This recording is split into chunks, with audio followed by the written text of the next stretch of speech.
Hello guys, आज फिर मैं आपके बीच में अपनी नई वीडियो लेकर आ रहा हूँ। तो आज मैं इस वीडियो में बात करने वाला हूँ, अगर आप मान लो कोई स्टूडेंट है और आप किसी भी कंपटीशन एग्जाम के लिए प्रिपेयर कर रहे हैं। तो जब आप किसी भी कंपटीशन एग्जाम के लिए प्रिपेयर कर रहे होते हैं तो वहाँ पर आप mock test, minor test, major test वगैरह, अगर आप किसी कोचिंग में पढ़ रहे हैं तो वहाँ पर आप इन पेपर के लिए प्रैक्टिस करते हैं, या अगर आप खुद घर से भी पढ़ रहे हैं तो भी आपने कहीं टेस्ट सीरीज वगैरह ज्वाइन की हुई होती है और आप इन टेस्ट के द्वारा अपनी प्रिपरेशन को चेक कर रहे होते हैं। तो आप लोगों के साथ कई बार ऐसा होता होगा कि आपकी तैयारी काफ़ी अच्छी होती है, आपने सब कुछ अच्छे से कवर किया हुआ होता है, लेकिन फिर भी आप पेपर में उतना अच्छा नहीं कर पा रहे होते। इस तरह से होता है ना कि हमारी पूरी प्रिपरेशन थी लेकिन पेपर में जाकर हमारे कई सारे क्वेश्चंस गलत हो गए। इवन वो क्वेश्चन जो हमने घर पर कई बार प्रैक्टिस किए थे और वो हमसे यहाँ पर बहुत इजीली हो जा रहे थे, लेकिन वो क्वेश्चन जब हम पेपर में गए तो हमसे बहुत सिली मिस्टेक हो गई, हम गलत कर आ गए, या हमारी पेपर में परफॉर्मेंस ही पूरी तरह से खराब हो गई। तो इसके लिए हमें क्या करना चाहिए कि हम पेपर में हमारी परफॉर्मेंस अच्छे से दे पाए, हमारा स्कोर हम और अच्छे से कर पाए। तो मैं आपको बताने वाला हूँ, एक तो ये सब होता किस वजह से, और जब ये हो रहा है तो हमें किस तरह से इसको रोकना चाहिए, हम किस तरह से अपनी चीज़ें इंप्रूव कर सकते हैं, अपना स्कोर इंप्रूव कर सकते हैं, हमारा कॉन्फिडेंस बिल्ड कर सकते हैं। तो आप इस वीडियो को लास्ट तक देखिए, जरूर आपको जो भी आपके क्वेश्चंस होंगे आपको उनके जवाब मिलेंगे। यहाँ पर हम लोग बात करते हैं कि हम लोगों को किस तरह से एग्जाम देना चाहिए। तो मैं किसी भी एक एग्जाम को एग्जाम्पल लेकर आपको समझाता हूँ। फॉर एग्जाम्पल मैं नीट एग्जाम के लिए बात कर रहा हूँ। नीट एग्जाम जो मेडिकल स्टूडेंट्स देते हैं, तो इसको हम एग्जाम्पल लेकर समझते हैं कि हम किस तरह से एग्जाम को दे सकते हैं, पेपर दे सकते हैं। तो जो नीट का एग्जाम होता है ये लगभग 720 मार्क्स का होता है और इसमें 3 सब्जेक्ट आते हैं, फिजिक्स, केमिस्ट्री और बायो, और ये लगभग 3 घंटे 20 मिनट का एग्जाम होता है। तो इस पेपर को बच्चे राउंड में करते हैं। जनरली वो इस तरह से लेते हैं कि फर्स्ट राउंड में वो बायो सॉल्व करते हैं, नेक्स्ट राउंड में वो केमिस्ट्री करते हैं और उसके बाद नेक्स्ट राउंड में वो फिजिक्स करते हैं। तो उन बच्चों को हमेशा एक प्रॉब्लम रहती है कि एक तो फिजिक्स पहले से ही एक बहुत अच्छा सब्जेक्ट माना जाता है जिसे उन्हें समझने में काफ़ी प्रॉब्लम भी आती है, और उसके बाद ये बोलते हैं कि सर फिजिक्स में हमारा स्कोर उतना अच्छा नहीं आ पा रहा है, हमें फिजिक्स के लिए तो पेपर के अंदर टाइम ही नहीं बचा है। मतलब जब हम फिजिक्स के क्वेश्चन सॉल्व करने पहुंचे तब तक हार्डली हमारे पास 20 मिनट, 30 मिनट, 35 मिनट बचे हुए थे। तो उस टाइम पर जब हमने देखा कि इतना कम टाइम बचा हुआ है तो हम इतने पैनिक मोड में आ चुके थे कि हमसे आती हुई चीज़ें भी गलत होती गई और हम बहुत ईजी क्वेश्चन भी गलत कर आ गए, और हमें आ भी रहा था तो हमारे पास उतना टाइम बचा ही नहीं था कि हम उन क्वेश्चन को सोल्व कर पाए। तो मैं बोलता बेटा अगर आप पेपर राउंड में बनाते हो तो बिल्कुल ठीक है, लेकिन आपको राउंड थोड़ा चेंज करना पड़ेगा। कैसे चेंज करना पड़ेगा?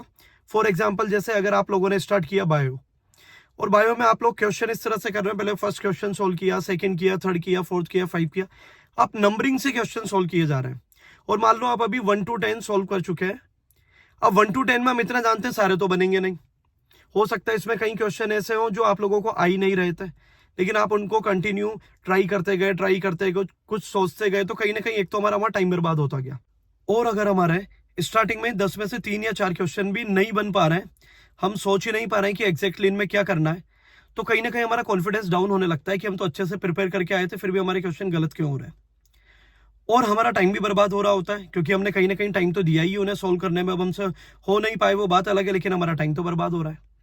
तो उस टाइम पर हम कहीं ना कहीं पैनिक मोड में आने लग जाते हैं और उतना अच्छे से फिर हमारा आने वाले टाइम पे जो हम चीजें कर सकते थे वो भी नहीं कर पा रहे होते। तो आप उसके लिए एक काम करो, पेपर को राउंड में बनाओ, लेकिन फर्स्ट राउंड में उन क्वेश्चंस को बनाओ जो आपको देखते ही बन रहे हैं। जो क्वेश्चन अपने को देखते ही बन रहे हैं आप उन्हें सोल्व करते जाओ। ये सबसे पहले हमें बायो में करना है, देन हमें इसी तरह से केमिस्ट्री में करना है, सेम तरीके से आप लोग फिजिक्स को करो, आते हुए क्वेश्चन अपने को फिजिक्स के सोल्व करना है। उसके बाद हमें सेकंड राउंड में वो क्वेश्चन ट्राई करना है जो हमें लगता है कि हमारे पढ़े हुए और शायद हम ट्राई करेंगे तो हमसे बन सकते हैं।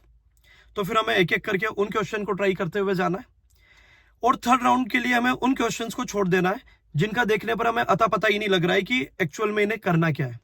अब इससे देखो बेटा, पहला बेनिफिट ये होगा कि अगर आपको थर्ड राउंड के लिए टाइम नहीं भी मिला तो हमें एक वो रिग्रेट नहीं होगा कि हमारे आते हुए क्वेश्चन छूटे, क्योंकि कई बार पेपर में अगर हमारे आते हुए क्वेश्चन गलत होते हैं तो वो हमें बहुत ज्यादा रिग्रेट फील कराता है कि ये तो हमें आता था, हम गलत कैसे करके आ गए या छोड़कर कैसे आ गए। तो अगर थर्ड राउंड के लिए हमें टाइम नहीं भी मिल रहा है तो मैं बिल्कुल परेशान होने वाली बात नहीं होगी। जब तुम पेपर देकर बाहर निकलोगे तो ऐसा होगा कि जो क्वेश्चन हमारे छूटे भी है तो वो हमें तो बन ही नहीं रहे थे, अगर शायद हम उन्हें ट्राई करते तो बन सकते तो वो एक अलग बात है, लेकिन इस वजह से हमारे वो क्वेश्चन नहीं छूटे जो हमें आ रहे थे। तो इस तरह से पेपर को राउंड में बनाने में आपके वो क्वेश्चन बहुत आराम से सोल्व हो पाएंगे जो आप लोग पढ़कर गए थे, जिन्हें आप ट्राई करने पर बना पा रहे थे। और इसके बाद ऐसा होगा कि आपका टाइम भी बर्बाद नहीं हो रहा होगा। अगर हमारे पास इनफ टाइम नहीं भी बचा तो वही क्वेश्चन हमारे छूटे हैं जो हमसे नहीं बन रहे थे, और अगर लास्ट में थर्ड राउंड के लिए टाइम बच गया तो ये तो और बेस्ट है। हम उन क्वेश्चन को ट्राई कर लेंगे जो हमसे बिल्कुल नहीं बन रहे थे। अगर वो बन जाते हैं तो ठीक है, और नहीं बन रहे तो भी कोई प्रॉब्लम वाली बात नहीं है, क्योंकि हमारी उनके लिए तो प्रिपरेशन ही नहीं थी। तो आप बेटा कुछ एग्जाम इस तरह से कर देखिए, और उसके बाद मुझे बताइए कि आपकी परफॉर्मेंस में इंप्रूवमेंट हुआ या नहीं हुआ।